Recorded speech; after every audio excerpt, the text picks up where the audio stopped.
लेकिन उसके विधानसभा के चुनाव के बाद कोई भी कार्यकर्ता लोगों के साथ मिलने के लिए नहीं आया। क्यों नहीं आया? क्यों नहीं आते वो लोग? क्यों लोग तड़पते? हम अपने लोगों को तड़पने नहीं देंगे। कोई कार्यकर्ता ग्राउंड पे नहीं है, कोई वर्कर ग्राउंड पे नहीं है। गलत बात है ये। लोगों की सुविधा को देखो, लोगों की समस्या का समाधान करो यहां आकर। मुझे गुस्सा आता है तब आता है, कुछ लोगों को गलत लगता है, लेकिन मैं गुस्सा तब आता है जबकि लोग हमारे पास फरियाद करते हैं। हम ग्राउंड के कार्यकर्ता हैं, लोगों के साथ हमेशा मिलते थे। आपके घर की रोड जंगलों में दे दी है। आपके घर में जो रोड आनी थी, जो अपने सपने आपने मन में रखे थे कि हम कभी रोड देखेंगे, हमारे बच्चे भी सुख से स्कूल जा सके। हायर सेकेंडरी में 15-15, 20-20 किलोमीटर पैदल चलना पड़ता है। आज यहाँ का युवा परेशान होता है, उसका बूढ़े माँ बाप बीमार होकर घर बेड पर सोए होते हैं। यहाँ का युवा भी चाहता है कि मैं अपने बूढ़े माँ बाप का इलाज गाड़ी से लेकर डोडा उसका इलाज करवा पाऊं, लेकिन तब वो परेशान होता है। ऐसे सपनों को, जिन लोगों ने आपके सपनों को ठोकर मारी है, आपको मुसीबत में डाला है, उन लोगों को यहां आने से बंद कीजिए।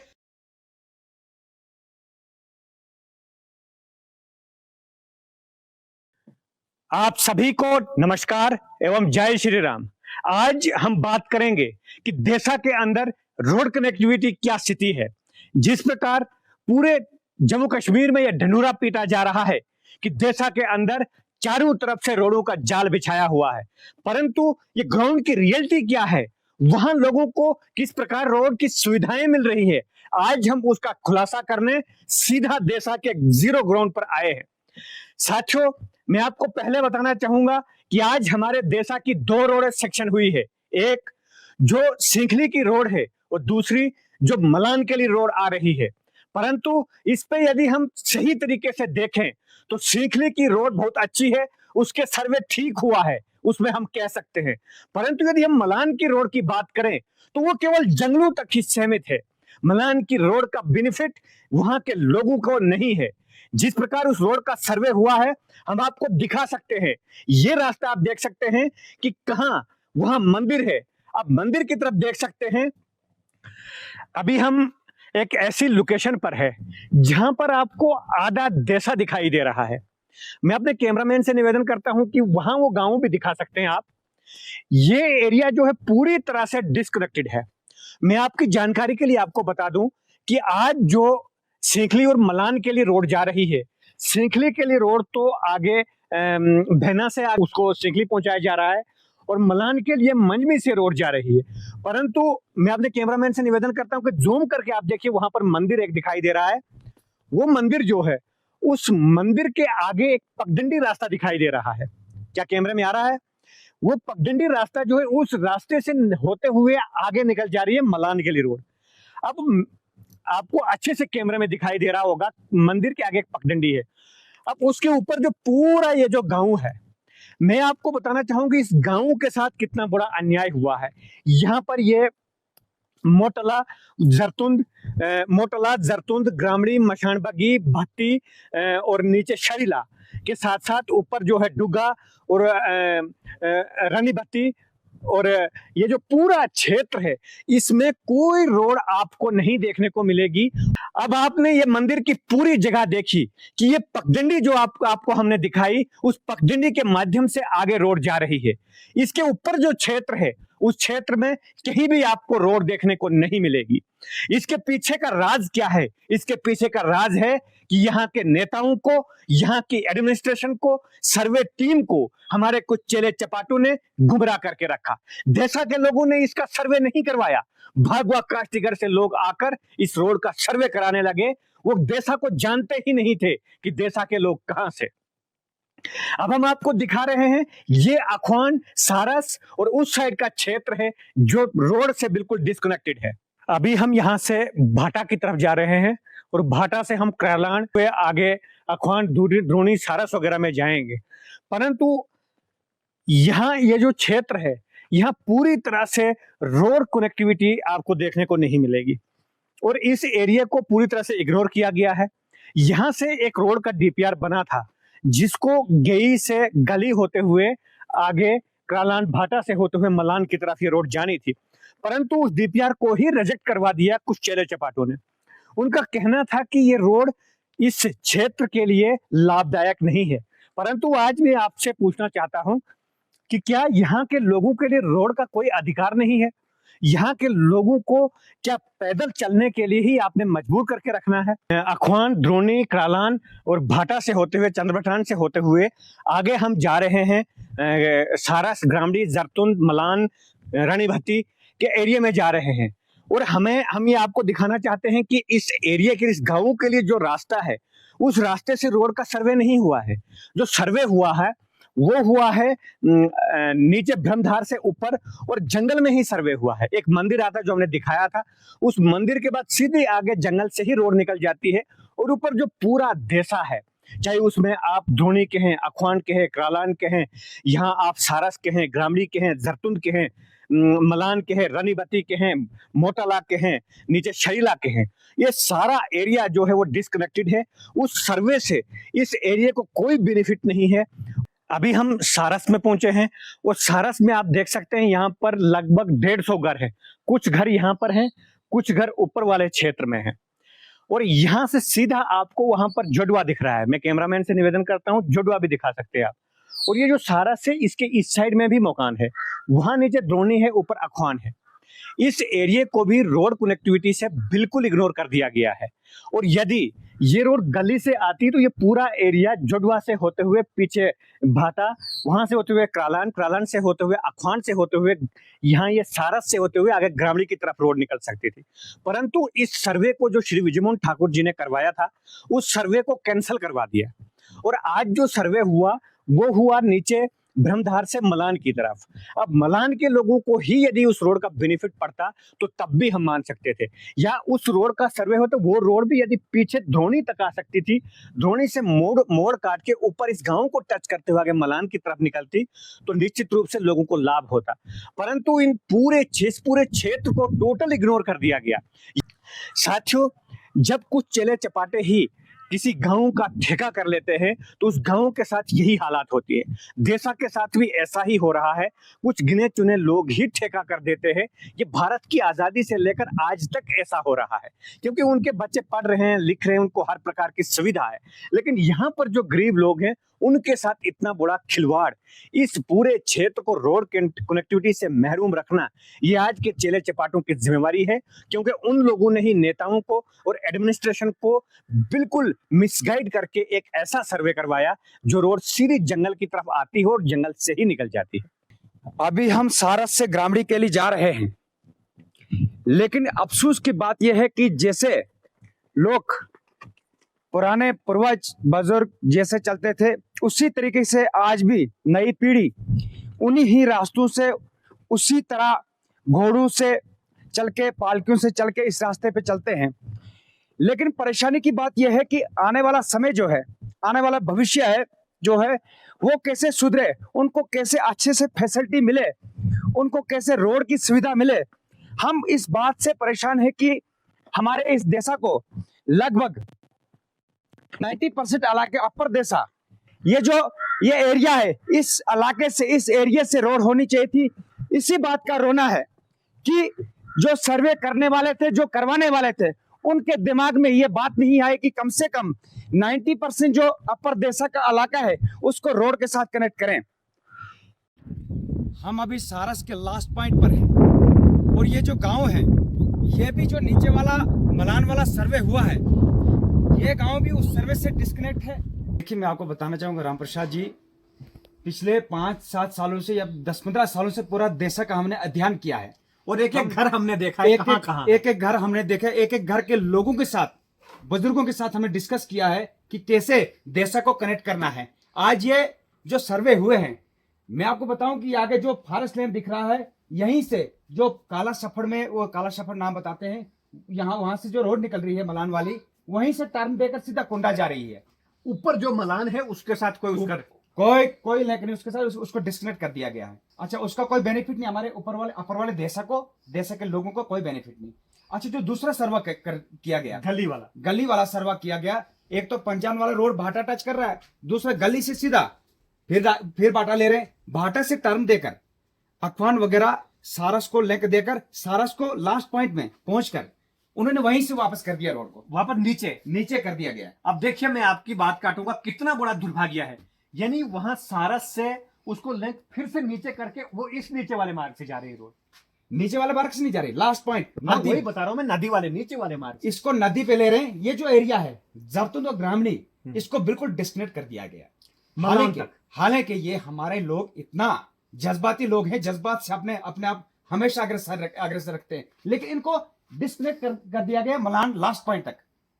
ये बहुत ही लोगों के साथ अन्याय हुआ है। अब मैं आपको बताना चाहूंगा कि ये जो 2 रोडों का सुरजीत जी ने बड़े विस्तार से बताया, दोनों रोड्स की सर्वे जो हुई है, यहाँ के लोगों को कोई बेनिफिट नहीं है। जितने भी गांव है, चाहे क्रालान की बात करें, चाहे अफवान की बात करें, द्रोणी की बात करें, मोटाला की बात करें, ग्रामीणी जरतुन की बात करें, रानी भत्ती की बात करें, मल्यान की बात करें, शरीला की बात करें, कोई बेनिफिट इस रोड का उनको नहीं मिल रहा है। जो आज से पहले कुछ सालों पहले विजय मोहन ठाकुर जी ने सर्वे करवाए थे, वो 3 रोडों के सर्वे थे, और उन 3 रोडों से एक तो यहाँ के लोग डिस्ट्रिक्ट हेडक्वार्टर के रास्ते तक रोड तक कनेक्ट हो जाते थे, दूसरा एक गांव से दूसरे गांव की तरफ भी अंदर कनेक्शन था। वो बहुत बेहतरीन सर्वे था। मैं आपको बताना चाहूंगा, पहला सर्वे था थाना वाला, दूसरा सर्वे था गली वाला। गली से जो रोड जानी थी वो सीधा यहाँ द्रोणी से सीधा आगे जाकर शरीला, ऊपर मोड़ काट करके ग्रामीणी से होते हुए, जरतुन से होते हुए, सारस से होते हुए, अफवान से होते हुए क्रालान, और वो टच करती थी पंजान वाली रोड, जो पीछे देसा से वाली। वहां दोनों रोडों का टच हो जाना था। अगर पंजान से लोगों को यहां से सुविधा थी, वो यहां से आ सकते थे, थाना से सुविधा समझते वो वहां से जा सकते थे, और तीसरी रोड जो सेकली वाली थी वो जाकर मलान में टच होती थी। तीनों रोडों का आपस में इतना बेहतरीन कनेक्शन था। आप शायद बीच में भूल गए, हाँ, जो ये द्रोणी से लेक था, मशान बागी यहाँ कहा जाता है, लास्ट पॉइंट जरतुन का, जी जी, वहां मशान बागी कहा जाता है। मशान बागी से सीधा टर्न देना था क्रालान। एक तो क्रालान पहुंच गया, दोनों रोडें मिल गई, पंजान वाली रोड मिल गई, बाटा पूरा कनेक्ट हो गया, क्रालान कनेक्ट हो गया, आगे आने वाला जो वो है अपना अखवान, सारस वगैरह सारा कनेक्ट हो गया। फिर मशान बागी से सीधा लेक लाना था कोंडा, पूरा मलान टच हो जाता, अपर मलान टच हो जाता, लोअर मलान टच हो जाता, वहां से कोंडा से सीधा ज़ियारत टच हो जाता, जो यहाँ से सीखली वाली रोड निकल रही है वो उसके साथ टच हो जाती। देखिए पूरा देसा हमारा कनेक्ट हो जाता है एक ही रोड के साथ। लेकिन आज का जो सर्वे हुआ वो देसा के लोगों ने नहीं किया है, वो बाहर के लोगों ने किया है। भागवा से आकर लोग यहाँ देसा का सर्वे कर रहे हैं। मुझे बताओ वो जियोग्राफिकली देसा को कितना जानते हैं। आज मेरा जो यहाँ का दौरा लगभग 1.5 वर्ष के बाद हुआ, 1.5-2 वर्ष के बाद हुआ। विधानसभा के चुनाव के बाद मैं इस एरिया में नहीं आया, परंतु उससे पहले हमारा हर 3 महीने के अंदर यहाँ आना जाना होता था। आज भी जब हम यहाँ आए, हमारे बुजुर्गों ने, हमारी बहनों ने, हमारी माताओं ने, हमारे भाइयों ने हमारा बहुत आदर व सम्मान दिया, उन्होंने स्वागत किया, और लोगों ने हमें बहुत प्यार से बोला कि आप बैठ जाए। इतनी हमदर्दी यहाँ के लोगों के साथ हमारे साथ थी, उसका हम बहुत बहुत धन्यवाद करते हैं। इसीलिए हमें दुख होता है कि इस पूरे एरिया को, जो राष्ट्रभक्त समाज है, जिस समाज ने भुगता है, आतंकवाद के विरुद्ध लड़ाई लड़ी है, जब गांवों के लोग पलायन करके सिटी की तरफ जाते थे, तब गांवों को लोगों ने बचाया है, यहाँ की सभ्यता की सुरक्षा की है। लेकिन आज 2014 से पहले हम सोचते थे हमारी सरकारें नहीं है, जिनको हमने आजादी के बाद जिन लोगों ने हमारी ये था कि बीजेपी की सरकार आएगी, एक देशा का नया अध्याय शुरू होगा, परंतु उसके बाद भी इस राष्ट्रभक्त समाज को पूरी तरह से इग्नोर करना, ये यहाँ के लोगों के साथ बहुत बड़ा दुर्भाग्य है। परंतु मैं देशा के लोगों से निवेदन करता हूं, आपको जागना पड़ेगा। जिन लोगों को आपने वोट दिया है, उनको आपने प्रश्न पूछना है कि आपने हमें भागवा के लोगों के हवाले क्यों किया है, बाहर के लोगों के हवाले क्यों किया है, वोट हम देते हैं 4-5 चेले चपाटों के हवाले क्यों किया है। आज देशा के 4-5 चेले चपाटे और भागवा के 2-4 लोग मिलकर हमारे नेताओं को, एडमिनिस्ट्रेशन को, सर्वे वाली टीम को मिसगाइड करते हैं, क्योंकि वो नहीं जानते हैं देशा जियोग्राफिकली कैसे है। मिसगाइड करके सर्वे जो है वो पब्लिक की, जनता के एरिया से नहीं, जहां लोग बसती है वहां से नहीं, बल्कि जंगलों से। अभी सुरजीत जी ने बताया कि यहाँ पीछे सारस से टर्न देकर नीचे फिर नदी पकड़ा दी है, और हमें समझ नहीं आती है कि ऊपर वाले एरिया के साथ क्या दुश्मनी है। लेकिन उसके विधानसभा के चुनाव के बाद कोई भी कार्यकर्ता लोगों के साथ मिलने के लिए नहीं आया। क्यों नहीं आया? क्यों नहीं आते वो लोग? क्यों लोग तड़पते? हम अपने लोगों को तड़पने नहीं देंगे।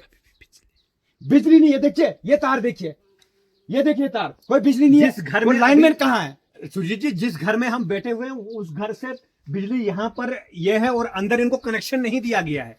अभी इनसे हमने पूछा क्यों, इन्होंने बोला कि आपने खर्चा नहीं दिया है, आपने तार का पैसा देना है, पोल का पैसा देना, तब हम आपको कनेक्शन। क्यों देना भाई आपने तार का पैसा? क्यों देना आपने पोल का पैसा? डिपार्टमेंट कहाँ है? डिपार्टमेंट कहाँ सोया है? क्यों वो किराया लेता है? क्यों बिल भेजता है आपको? वो खुद क्यों क्यों नहीं करेंगे आकर यहाँ पे? क्यों नहीं पोल की वो तार सीधी तरीके से सेट करके आपको कुंडी लगा के देते हैं? कोई कार्यकर्ता ग्राउंड पे नहीं है, कोई वर्कर ग्राउंड पे नहीं है। गलत बात है ये। लोगों की सुविधा को देखो, लोगों की समस्या का समाधान करो यहाँ आकर। मुझे गुस्सा आता है तब आता है, कुछ लोगों को गलत लगता है, लेकिन मैं गुस्सा तब आता है जबकि लोग हमारे पास फरियाद करते हैं। हम ग्राउंड के कार्यकर्ता हैं। लोग सुरजीत जी भावुक हो गए बहुत ज्यादा। ये दर्द इसलिए इनको है कि इन लोगों ने हमें बहुत प्यार दिया है। हम हर टाइम वोट मांगते टाइम, कभी हमें खुशी से यहाँ हम आते थे, कभी पार्टी का कोई अभियान लेके हम यहाँ आते थे। यहाँ के हर बुजुर्ग भाई बहन बच्चों के साथ हमारा मिलना जुलना है, और हमें अंदर से दर्द होता है कि जब आज हमारा युग है, हमारी सरकार है, हमारे विधायक है, हमारे मंत्री हैं, हमारे सांसद आज है, हमारे प्रधानमंत्री है, तो आज हमारे लोगों के साथ इतना बुरा खिलवाड़ क्यों हो रहा है? क्यों आज भी हमारे लोगों को दुखित किया जा रहा है? और आज जब 70 वर्षों के बाद रोड देशा में पहुंची, रोड भी बस्ती में क्यों नहीं, जंगल में वो रोड क्यों जा रही है? ये बहुत बड़े दुख की बात है। और निश्चित रूप से सुरजीत जी की आंखों में अभी आंसू आ गए। ये बहुत बड़े दुख की बात है, इसलिए कि यहाँ के लोगों का प्यार है और हमें भी दुख होता है। हम यहाँ आने के काबिल नहीं रहते हैं, लेकिन हालात कुछ ऐसे हैं, यहाँ की परिस्थिति कुछ ऐसी बन चुकी है। 4-5 चेले चपाटे, 4-5 भगवा के चेले चपाटे जब कुमर्स करते हैं बाहर के लोग, देशा को पूरी तरह से डेवलप कर दिया है। ठीक है, हमारे विधायक जी पूरी कोशिश कर रहे हैं, पूरी कोशिश कर रहे हैं डेवलपमेंट करने की, लेकिन जो मिसगाइड उनको किया जाता है, यहाँ की एडमिनिस्ट्रेशन को मिसगाइड किया जाता है, सर्वे की टीम को मिसगाइड किया जाता है। वो मिसगाइड करने वाले लोग कौन हैं? उन्होंने आपकी रोड के रास्ते काटे हैं, बिजली के रास्ते काटे हैं, आपके घर की रोड जंगलों में दे दी है। आपके घर में जो रोड आनी थी, जो अपने सपने आपने मन में रखे थे कि हम कभी रोड देखेंगे, हमारे बच्चे भी सुख से स्कूल जा सके। हायर सेकेंडरी में 15-15, 20-20 किलोमीटर पैदल चलना पड़ता है। आज यहाँ का युवा परेशान होता है, उसका बूढ़े माँ बाप बीमार होकर घर बेड पर सोए होते हैं। यहाँ का युवा भी चाहता है कि मैं अपने बूढ़े माँ बाप का इलाज गाड़ी से लेकर डोडा उसका इलाज करवा पाऊं, लेकिन तब वो परेशान होता है। ऐसे सपनों को, जिन लोगों ने आपके सपनों को ठोकर मारी है, आपको मुसीबत में डाला है, उन लोगों को यहां आने से बंद कीजिए, क्योंकि ये चेले चपाटों की सरकार नहीं है, ये चेले चपाटों का दौर नहीं है। ये 21वीं सदी का भारत है और विकास पर हमारा पूरा अधिकार है, सड़क पर हमारा अधिकार है। हमें क्यों सड़क नहीं मिलेगी और हमारे कहने पर सर्वे क्यों नहीं होगा? यहां से बाहर के लोग आकर सर्वे क्यों करेंगे? यहां जो अपर देशा है, यहां के लोग नहीं, नीचे कभी गई, कभी पता नहीं कहां कहां के लोग सर्वे क्यों करेंगे, जिनको जानकारी भी नहीं है। इस बात से हमें सतर्क रहना है। अब आपको पूरी तरीके से स्पष्ट हो गया है कि जो 2 रोडों के सर्वे हुए हैं, उसमें सीखली की रोड को छोड़कर मलान रोड का जो सर्वे हुआ है, उसका देशा के साथ कोई रिलेशन नहीं है। क्योंकि ऊपर का जो क्षेत्र है, चाहे मलान हो, चाहे रनी भत्ती हो, चाहे आप पीछे जरतुंद, क्रालान, भत्ती, नीचे शरीला, द्रोणी, अखवान, सारस, भाटा, चंद्रबटान, गोरखिन, जोडुआ, इस क्षेत्र में इस रोड का कोई बेनिफिट नहीं है। मैं आपको बता दूं कि श्री विजयमोहन ठाकुर जी ने पीछे कुछ वर्षों पहले 3 रोडों का सर्वे करवाया था। एक जो गेई से गली होते हुए आगे सीधा भाटा, क्रालान और अखवान से होते हुए मलान जानी थी, दूसरी बिमना से शेखली जानी थी, और तीसरी रोड जो आज चल रही है वो रोड थी गेई से मंगलटाठा, दिवालकुंड होते हुए भाटा की तरफ। इन 3 रोडों का कनेक्शन एक दूसरी रोड के साथ मिला हुआ था, जो देशा के अंदर भी एक गांव से दूसरे गांवों की तरफ जाने के लिए रोड हमें मिल सकती थी। दूसरा, आपको डिस्ट्रिक्ट हेडक्वार्टर या गेई की तरफ यदि जाना था तो इन तीनों रोडों का एक दूसरे के साथ मिलन था, और हम आराम से पूरे देशा को इन 3 रोड के माध्यम से ही हम कनेक्ट कर सकते थे। परंतु एक रोड तो सेक्शन हुई सीखली वाली और पीछे थाना वाली, दूसरी जो बीच में मलान के लिए रोड लाई, उसका कोई बेनिफिट नहीं है, क्योंकि वो जंगल से रास्ता जा रहा है, जंगल में ही उस रोड का बेनिफिट है, और जंगल के अलावा लोगों को कोई बेनिफिट नहीं है। तीसरी रोड जो गली से होते हुए ऊपर इस क्षेत्र में आनी थी, उस रोड को यहाँ के चेले चपाटों ने नेताओं के साथ मिलकर, एडमिनिस्ट्रेशन के साथ मिलकर उसको कैंसिल करवा दिया। हमें बड़ा अफसोस है कि ये जो पूरा आधा देशा है, इस देशा के लिए जो रोड गली से होते हुए आनी थी, उसको आपने कैंसिल क्यों करवाया? और यदि नए से आपने उसको सैंक्शन करना है, कब करना है? क्या आप 2047 में हमें रोड देंगे? क्या 2047 में जब हमारा सपना विकसित भारत का पूरा होगा, तब यहाँ के लोगों को रोड मिलेगी? क्योंकि ये जो गांव है ऊपर है, इसमें पूरी तरह से इन 3 रोडों का कोई बेनिफिट नहीं है। यहाँ के लोगों को या तो थाना जाना पड़ेगा पड़ेगा, या तो आपको कुंडा जाना पड़ेगा इस सीखली के नीचे, तब जाकर आप डोडा के लिए जा सकते थे। लेकिन यदि जो विजयमोहन ठाकुर जी ने 3 रोडों का सर्वे करवाया था, जो डीपीआर भी बनी थी, उन्हीं रोडों के ऊपर यदि काम किया जाता और आज हमारे पूरे देशा को 3 रोडों के माध्यम से ही पूरा देशा रोड के साथ कनेक्ट हो जाता। परंतु हमारे देशा का यह दुर्भाग्य है कि यहाँ के लोगों की चिंता नहीं है, यहाँ के लोगों को रोड कहां से मिले उसकी चिंता नहीं है। चेले चपाटों को अपने घर के लिए रोड जानी चाहिए, चेले चपाटों को ये चाहिए कि दूसरे गांवों के लोग हमारे दरवाजे पर मत्था टेकें, तब जाकर उनको रोड मिलनी चाहिए। लेकिन ये बहुत बड़ा दुर्भाग्य है। यदि हम अखवान की बात करें, द्रोणी की बात करें, सारस की बात करें, क्रालान की बात करें, जडुआ की बात करें, चंद्रभटान की बात करें, गोरखिन के लोगों को भी थाना जाना पड़ेगा, उनकी बात करें, उनको भी पीछे वाली रोड का कोई बेनिफिट नहीं है। इस साइड से सारस की बात करें, शरीला की बात करें, मोटला की बात करें, आगे चलकर आपको भत्ती की बात करें, रनी भत्ती की बात करें, मलान की बात करें, उसके अलावा जरतुन की बात करें, इस एरिया में आपको अभी रोड का कोई सर्वे भी नहीं हुआ है, तो रोड देने की कौन सी बात है। और जो सर्वे करवाए हैं वो मिसगाइड करके सर्वे टीम को सर्वे करवाए हैं, जिस रोड का इस पूरे एरिया जो मैंने गांव गिन कर दिए उनको कोई बेनिफिट नहीं है। परंतु मैं देशा के लोगों को कहना चाहता हूं, वोट आपका होता है, आपने जिनको वोट दिया है आप उनसे प्रश्न पूछे कि हमारे लिए आपके अधिकार कहां चला जाते हैं, हमें कब रोड मिलेगी, क्या 2047 पे मिलेगी, और कब हमारी रोड का सर्वे होगा, कब उसकी टेंडरिंग होगी, कब फॉरेस्ट क्लियरेंस होगी। तो हम क्या, हमारे बुजुर्ग जिस प्रकार बिना रोड के ही मर गए, हमारे बच्चे, हमारी बच्चियां, हमारे बहनें, हमारे भाई आज भी रोड के लिए तरस रहे हैं। 10-10, 15-15 किलोमीटर पैदल चलना पड़ता है। आधा देशा जो है उनको हायर सेकेंडरी स्कूल गए ही जाना पड़ता है। वहां पर वो बच्चे शिक्षा कैसे हासिल करें, वो कब 15-15 किलोमीटर चढ़ाई चढ़े और वो स्कूल जाएं, कब वो घर में आकर होमवर्क करें। आज का दौर कंपटीशन का दौर है। यहाँ के चेले चपाटे नहीं चाहते हैं कि देशा के लोग भी पढ़े, उनके बच्चों के साथ कंपटीशन करने के काबिल हो जाएं। यहाँ के लोगों के साथ बहुत बड़ा अन्याय है, और दुख तो तब होता है जब देशा के बाहर के लोग देशा की को जियोग्राफिकली नहीं जानते हैं, वो नहीं जानते हैं सर्वे कैसे हुए हैं, वो नहीं जानते हैं रोड का बेनिफिट किनको मिला है। वो लोग जब भाषण देते हैं, जब कमेंट्स करते हैं, तो बहुत दुख होता है कि देशा का ठेका, क्या देशा के लोगों ने तो किया ही किया है, कुछ 4-5 लोगों ने, देशा के बाहर के लोग भी ठेका करने लगे हैं। परंतु अब जागना पड़ेगा। यदि आप जागरूक नहीं होंगे तो आपका अधिकार आपको कहीं नहीं मिलेगा। ये भारत लोकतांत्रिक देश है, हम लोकतांत्रिक देश में रहते हैं, तो हमें लोकतांत्रिक मूल्यों का ध्यान होना चाहिए, अपने अधिकारों के प्रति जागरूक होना चाहिए। जिनको हमने वोट दिया है उनसे प्रश्न पूछना भी हमारा अधिकार है। इतना ही कहते हुए आप सभी का बहुत बहुत धन्यवाद। जय हिंद, जय भारत, जय श्री राम।